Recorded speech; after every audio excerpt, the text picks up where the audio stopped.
এটি ছিল একটা অন্নপ্রাশন বাড়ির ভিডিও। তো ভিডিওটা দেখুন, প্রথমে মেনু কার্ডটা আপনাদের দেখিয়ে দিলাম। মেনু কার্ডটা চাইলে পোস্ট করে দেখে নিতে পারেন। এরপরে ছিল লেমন, লেবু আর স্যালাড।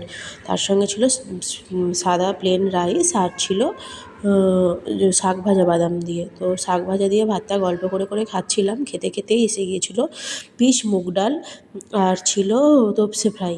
তো পিস মুগ ডাল দিয়ে একটুখানি ভাতটা মেখে খেতে না খেতেই এসে গিয়েছিল তোপসে ফ্রাই। তোপসে ফ্রাই আমি দুটো নিয়েছিলাম, কারণ তোপসে ফ্রাইয়ের মাছটা খুব ফ্রেশ ছিল আর খেতেও খুব ভালো ছিল।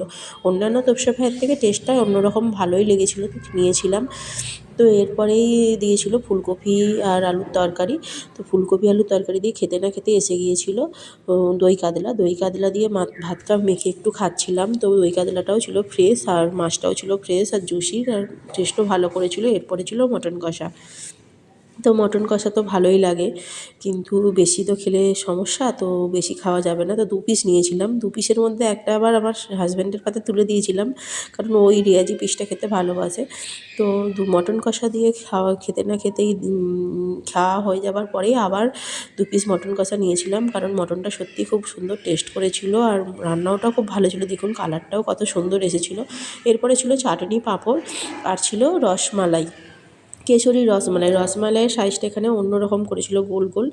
যাই হোক, ভিডিওটা কেমন লাগলো বলবেন, আর ভালো লাগলে অবশ্যই লাইক করে দেবেন। আর স্টলে আইসক্রিম ছিল আর পান দিয়েছিল।